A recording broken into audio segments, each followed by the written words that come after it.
예레미야 제1장.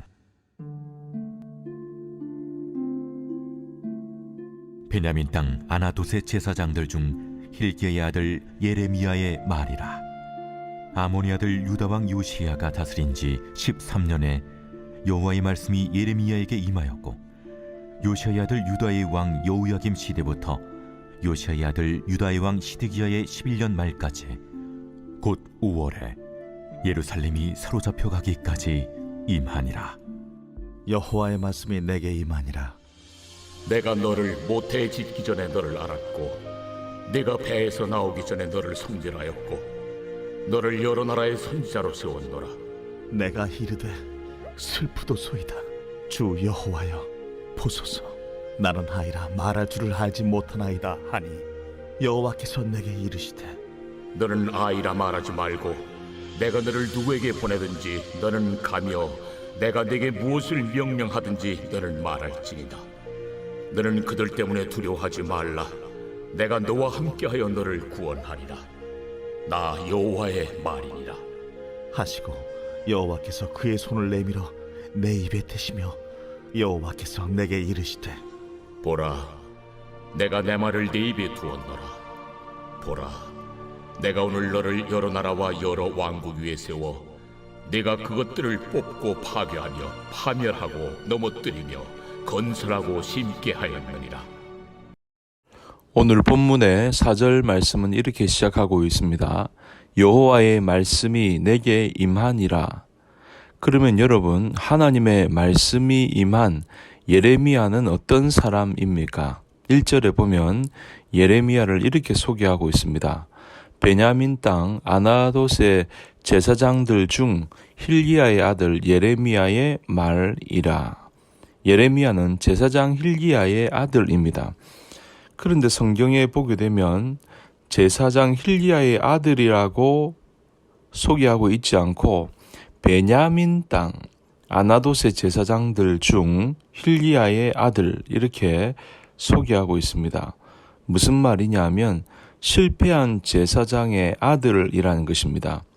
역사적으로 보게 되면 아나돗은 솔로몬 왕 때에 아비아들 제사장이 유배된 곳입니다. 아도니아가 솔로몬 왕에게 반역을 했는데, 그때 아비아달이라는 제사장이 함께 그 반역에 참여를 했다가 제사장직을 박탈당하고 자기의 고향으로 추방을 당했는데, 그곳이 바로 아나돗입니다.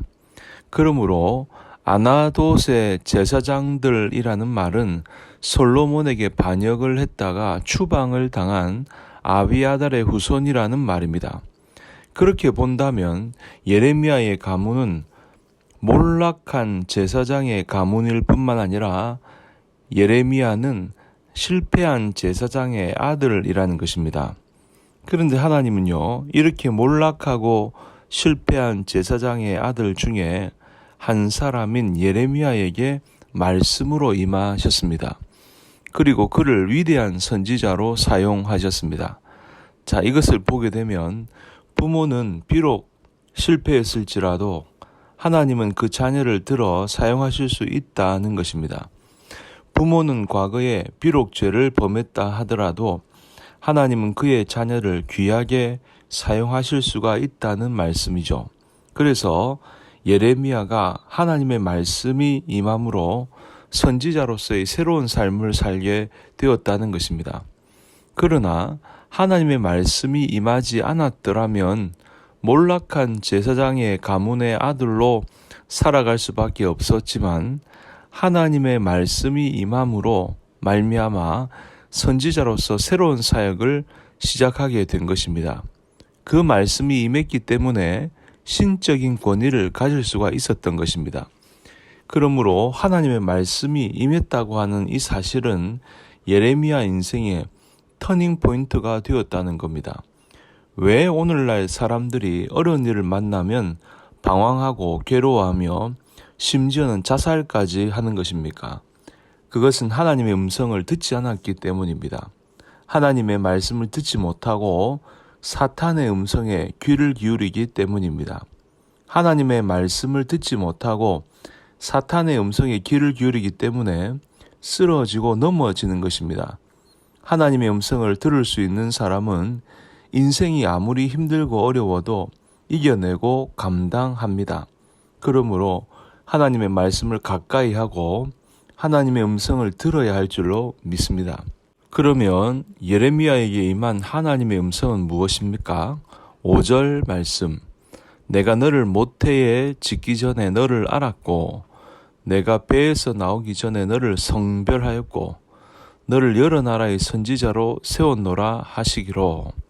한 가지만 살펴보면 내가 너를 모태에 짓기 전에 알았다. 여기 알았다는 단어는 야다라는 히브리어 단어를 사용합니다.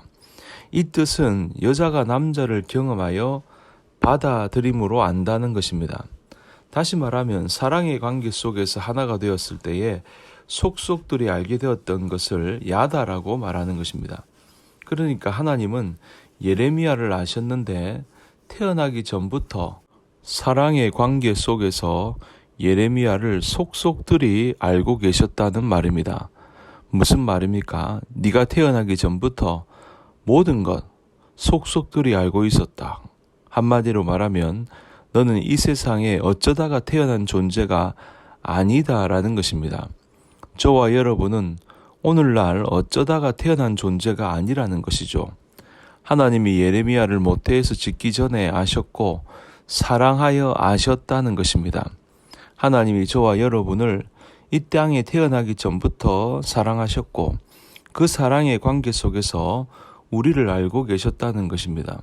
그러므로 여러분, 이러한 하나님의 말씀을 듣고 그 말씀이 들려진 사람에게는, 그래서 하나님을 체험적으로 경험해야 하는 사람은 세상에 힘들고 어려운 일을 만난다 하더라도 넘어지지 않고, 혹 넘어진다 할지라도 다시 일어서는 믿음의 사람이 될 줄로 믿습니다. 저와 여러분이 하나님의 말씀과 날마다 가까이 하고 말씀을 듣게 되는 성도님들이 다 되시기를 주님 이름으로 간절히 축복합니다.